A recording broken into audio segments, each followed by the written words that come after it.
आप सभी को प्रणाम। भाइयों देवियों, मैं अति प्रसन्नता से यहाँ पर खड़ा हूँ और जो मान, मर्यादा, इज्जत आप हमें दिए हैं, इसके लिए हम आपके प्रति धन्यवाद प्रस्तुत करना चाहते हैं।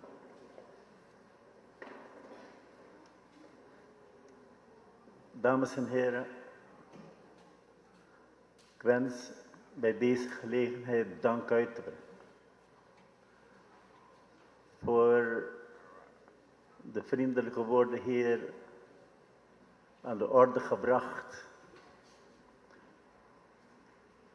door de voorzitter van de NPS, de voorzitter van de A91, de heer Adema namens de SPA. En natuurlijk wens ik hierbij te betrekken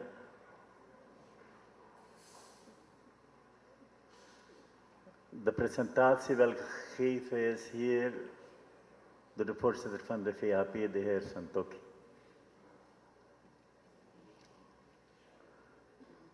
Ik wens bij deze gelegenheid dank uit te brengen aan Pandit Nando, die gedurende de periode dat ik bijzondere verantwoordelijkheid heb gedragen hier, op verzoek steeds aanwezig is geweest om zegeningen af te smeken van de Almachtige. Ik wens mijn dank uit te brengen aan Pandit Surishpal, die ook gedurende de periode van de afgelopen 10 jaren op verzoek steeds aanwezig is geweest. Ik wens mijn dank uit te brengen aan Maulana Laik Ahmad, die op treffende wijze steeds ons eraan herinnerd heeft dat wij in de eerste plaats Surinamer zijn. और मौलाना लाइक अहमद को मैं धन्यवाद प्रस्तुत करना चाहता हूँ। आपकी दुआएं जो है, मुझे ऐसे महसूस होता है कि परवरदिगार उसको स्वीकार किया है और हमें वो रास्ता दिखाए हैं कि जिस रास्ता पर हम कदम रख करके अपना पार्टी को आगे बढ़ा सकें। Pater Tjuni wens ik te bedanken en ik wens ook te bedanken dominees die hier gebeden hebben gedaan en aan de Almachtige zegeningen hebben afgesmeekt, ons steeds het pad te wijzen dat goed is, het pad dat wij volgen moeten, ten einde te bereiken en te realiseren datgene wat in het belang is van de partij, niet alleen maar datgene wat ook in het belang is van de totale Surinaamse samenleving.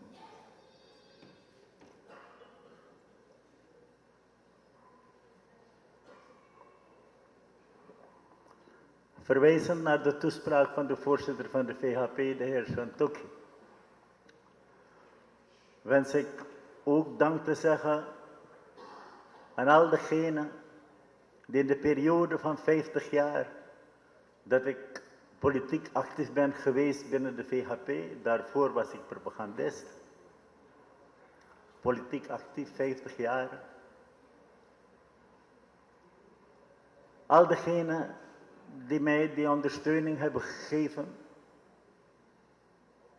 In de regel zal het zijn de vader en de moeder van u allen die hier zitten. Van velen de grootouders. Door wiens ondersteuning ik in staat ben geweest om taken uit te voeren en de verantwoordelijkheden uit te dragen, waarover de voorzitter van de VHP zo net gesproken heeft. En de woorden van bemoediging van de frontleiders hier, die daar zeker daaraan bijdrage hebben geleverd. Mijn mensen, ik wens mij de vrijheid te veroorloven om ook mijn vrouw dank te zeggen voor haar bijdrage, omdat het is niet altijd even makkelijk gegaan, maar dat bleef binnen de muren van het huis. Om je maar een indruk te geven, het is recent dat ik haar aanprees van, wat heb je een mooie bril op. Ik dacht dat ze pas gekocht had. En ze zei me, ik draag die bril al 2 jaren. Hiermee wil ik aangeven dat ik mij realiseer dat wij zo bevangen zijn, en dat geldt niet alleen voor mij, maar voor een ieder hier aanwezig, die belast is met verantwoordelijkheden. Dat je je focust op de taken en de verantwoordelijkheden die je draagt in de hoedanigheid, in functie. En meestal geen oog hebt voor de dingen om je heen, zonder welke wij inderdaad niet in staat zouden zijn uitvoering te kunnen geven aan de taken waarvoor wij staan.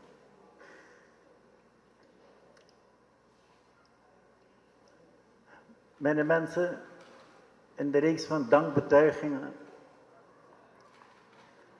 wens ik te zeggen dat het jaar 1961 is geweest, 2 oktober, bij de kranslegging ter gelegenheid van de geboortedag van Mahatma Gandhi, standbeeld waaraan ik in HNS-verband ook een bijdrage had geleverd. Dat ik opviel bij de voorzitter van de VHP, de heer Jagannath Lakshman. En dat ik het voorrecht heb gehad om vanaf toen, 1961,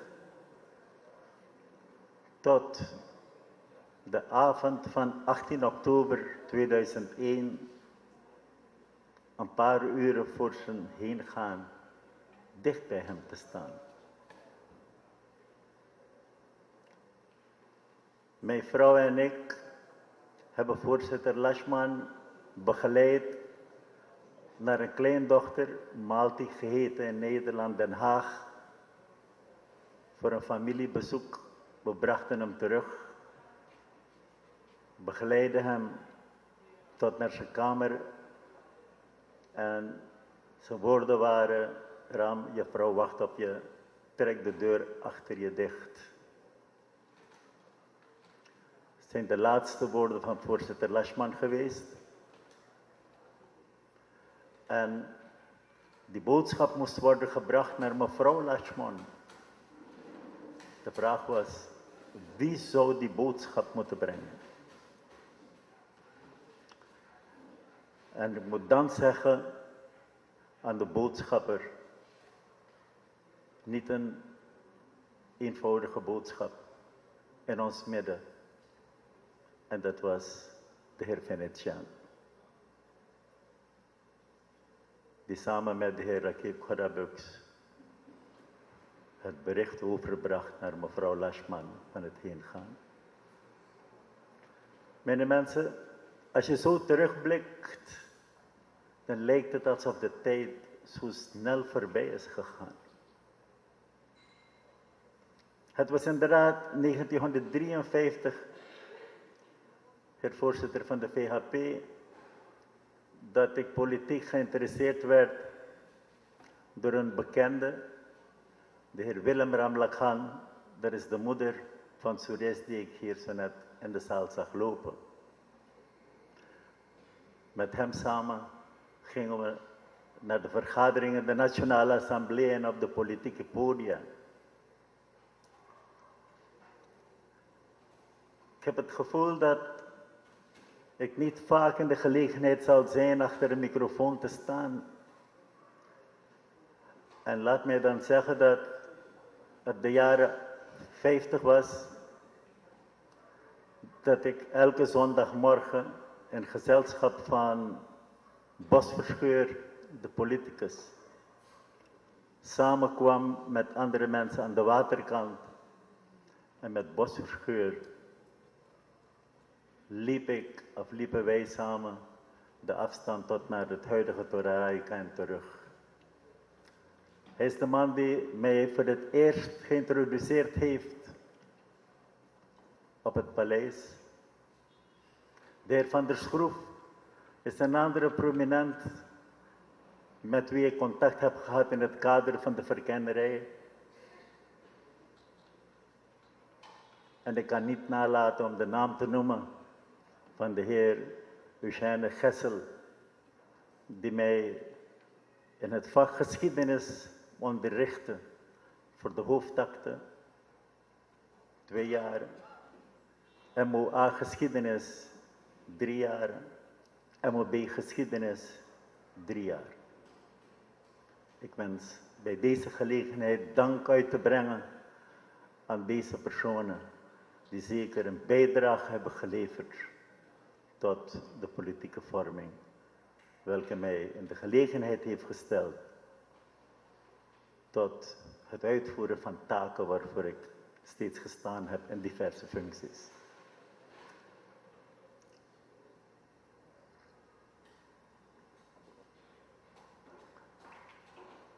Van 1961 tot 2001 in gezelschap van voorzitter Lachman, 40 jaren lang. Ik mocht hem tij en ontij opbellen. Hij was een van de weinige mensen die, wanneer hij aan de ontbijttafel was, opstond om de telefoon op te nemen. Mijn mensen, veel geleerd van voorzitter Lachman. Politieke inzichten, het geven van leiding, en het zijn deze lessen en kwaliteiten die mij in staat hebben gesteld om deze partij, de VHP,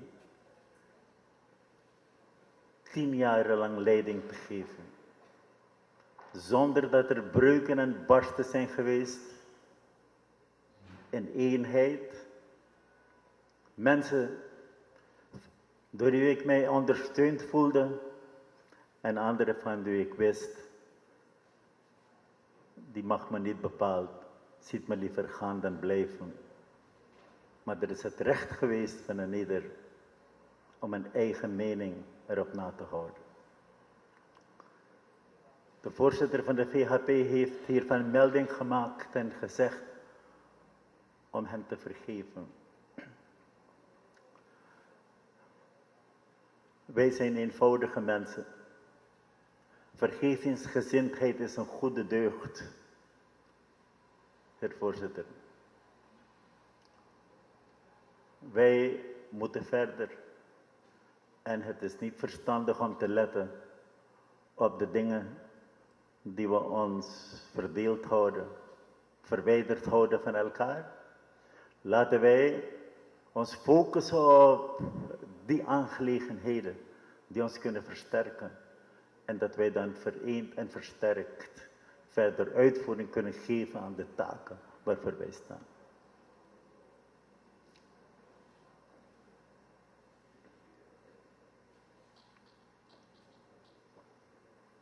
De heer Ranjit Singh heeft onder meer verwezen naar citaten uit de Bhagavad Gita en de Ramayana. En welke hij waardeerde. Mag u zeggen dat het inderdaad zo is dat ik geloof in een almachtige God. De Vedas spreken van Ekang Sadvipra Vahudha Vadanti. De Almachtige is één. De wijzen, de gelovigen, aanbidden hem elk op een eigen wijze. Voor wat de Gita betreft is mijn leidend beginsel geweest De boodschap welke Bhagwan Krishna heeft gegeven aan Arjuna en via Arjuna aan de totale mensheid. Karmane vadikaarste ma phale sukadachana. Geen betekent, doe je plicht. Zonder dat de vruchten van die karma voor jou het motief moet zijn. Doe je plicht. En ik moet zeggen dat dit is wat voor mij steeds geestelijk heeft ondersteund. Kennelijk mij in staat heeft gesteld om een inzicht erop na te houden, zodat ik in de verschillende functies welke hier aan de orde zijn gebracht kon functioneren. Vanaf 1972 tot 1995 ben ik onderdirecteur geweest van het ministerie van Onderwijs en Volksontwikkeling. In welke hoedanigheid ik met de heer Adema en vele anderen heb mogen samenwerken. 43 dienstjaren in het onderwijs.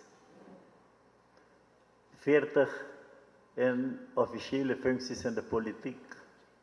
En 7 jaren als een medewerker samen met voorzitter Lashman in de dialoog met het militair gezag voor de restauratie van de democratie en de rechtsstaat. Ben ik 6 jaar vicepresident geweest van de ACP. 1 jaar ben ik ook president geweest van de ACP en als zodanig co-president van de ACP-EU. Vroegtijdig de functie opgegeven in 2004,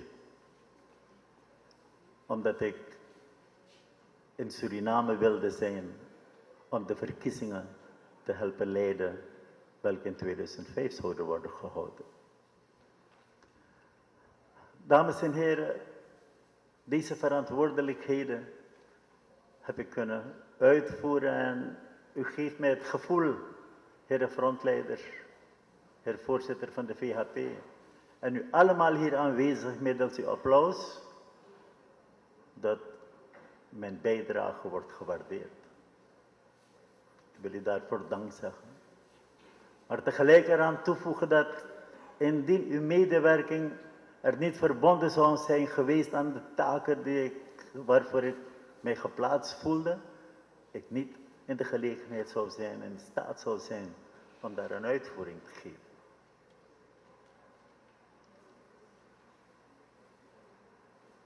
De prominenten binnen de partij, vele zie ik, anderen zie ik niet. Velen die mij ondersteunen, anderen hebben een andere mening.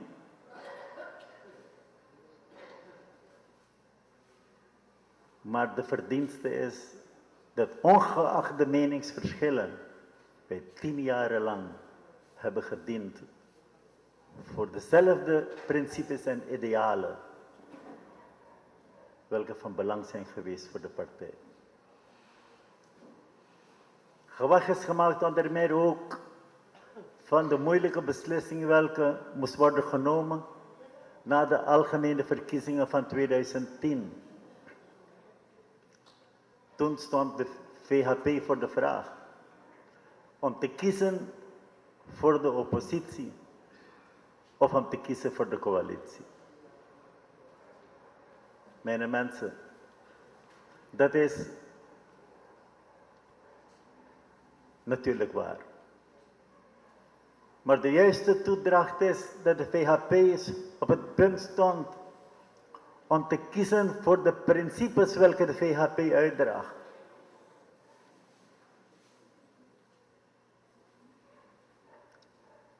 De principes op basis waarvan samenwerkingsverbanden waren aangegaan met coalitiepartners.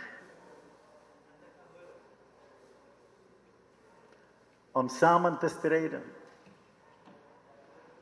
En we hebben gekozen voor het principe dat waar wij gezamenlijk de strijd hebben gevoerd. Daar waar wij gezamenlijk de beslissing hadden genomen, ondertekend, dat wij lief en leed samen zouden delen. Dat het niet van een moreel gehalte zou getuigen om je politieke partners in de steek te laten. We hebben niet gekozen voor de politieke partners. We hebben gekozen voor het principe welke de VHP uitdraagt. Wij moesten een beslissing nemen om te kiezen voor de 42.000 mensen die voor de VHP hadden gestemd. Op basis van een verkiezingsprogramma. Gezamenlijk in Nieuw Frontverband was er dus zoveel, tientallen duizenden. Maar voor de VHP betreft moesten wij onze kiezers bedriegen. Omdat wij dan een andere beslissing zouden nemen dan de beslissing vastgesteld in het verkiezingsprogramma van de VHP. Samen met de verkiezingsprogramma's van de andere frontpartners een NF-verkiezingsprogramma gemaakt. Dat gepresenteerd aan de samenleving en de samenleving gevraagd om de stem en steun te geven aan dat verkiezingsprogramma. Het punt was, moesten wij een beslissing nemen. En al de 42.000 mensen die hun stem hadden uitgebracht op basis daarvan, dat wij hen tot verraders zouden moeten maken in de samenleving. Verrader, waarvan de smet tientallen jaren lang zou blijven rusten op elk lid van de achterban van de VHP. Wij hadden een beslissing moeten nemen. Moeten we gaan in de regering, moeten we gaan in de coalitie? Elke politieke organisatie wil een plaats nemen in het bestuurscentrum, wil in de regering. Ook in de VHP waren de inzichten verschillend. Maar dat zou een korte termijn winst zijn. En de ervaring leert al wat er met ons zou gebeuren. Wat wij toen gedaan hebben, is dat wij gekozen hebben voor zelfrespect. We hebben gekozen dat de smet van verrader niet moest rusten op de achterban van de VHP. We hebben ervoor gekozen dat de VHP een geloofwaardige partij en politieke organisatie moet zijn. Betrouwbaar. We hebben gekozen voor principes. We hebben gekozen voor idealen welke een historisch feit zijn. De beslissing van de VHP zal een historische feit zijn. De geschiedenis zal er melding van maken. En met trots en met eer. We hebben de achterban van de VHP behoed om te worden aangemerkt als verraders. We hebben de achterban van de VHP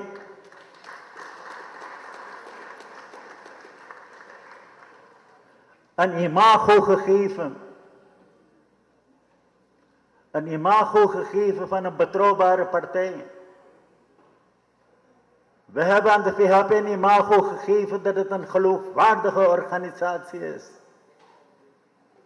En ik mag u zeggen dat wij hiermee een moreel, ethisch standaard in de politiekvoering in Suriname hebben gebracht. Elke politieke organisatie in zulke omstandigheden verkerend als de VHP kan een les leren bij de VHP en bij de VHP'ers. Tot eer van jullie allemaal.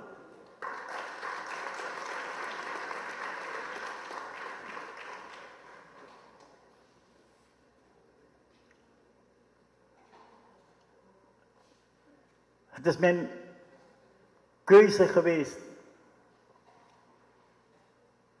Mensen met een beetje politiek inzicht zullen dat geweten hebben. Toen ik, nadat het partijcongres van 2010 de beslissing had genomen dat ik op de kandidatenlijst zou komen, voor de VHP als eerste, op de Nieuwfrontlijst als tweede in Paramaribo. Dat ik het partijcongres geschorst heb, een korte vergadering van het hoofdbestuur in die kamer daar heb gehouden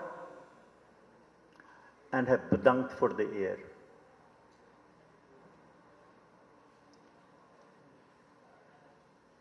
Voor de politieke waarnemer zal het bekend zijn dat toen leden moesten worden voorgedragen voor de staatsraad. De VHP mocht 2 kandidaten presenteren.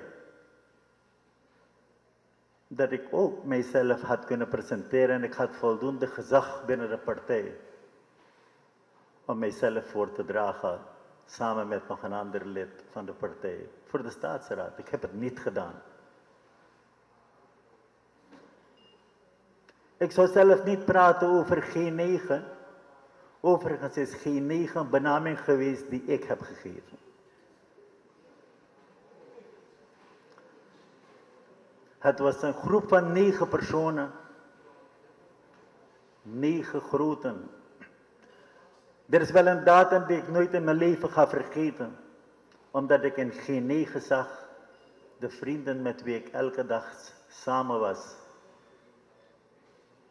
En ik in de krant van 14 maart moest lezen dat mijn plaats na de verkiezingen van het hoofdbestuur zou zijn in een politieke raad. Ik dacht zo, dat wil ik eens even zien. Mijn mensen, het is inderdaad Gods werk geweest. Er is veel gebeurd in de periode 13 maart tot de dag van de kandidaatstelling. En God zij dank dat de ratio, het verstand, het gewonnen heeft van de emotie. Vandaag hebben we een bestuur. En ik mag zeggen dat ik trots ben op dit bestuur. Een bestuur welke appelleert aan de ideeën welke er leven bij de achterban. Een bestuur met nieuwe gezichten, nieuwe idealen.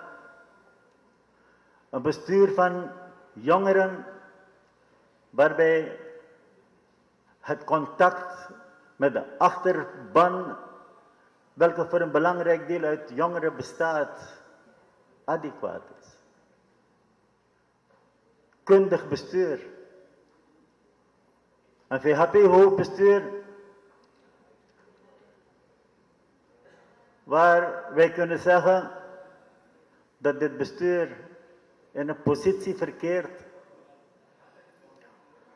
om leiding te geven aan de partij op een wijze welke wordt verwacht van een VHP'er en van de VHP. Hoewel ik zelf niet maar een hand heb gehad in de formatie van dit nieuwe hoofdbestuur. Ik wens u allen te feliciteren met de grote verantwoordelijkheid die u heeft genomen als voorzitter van het hoofdbestuur. Mijn felicitaties.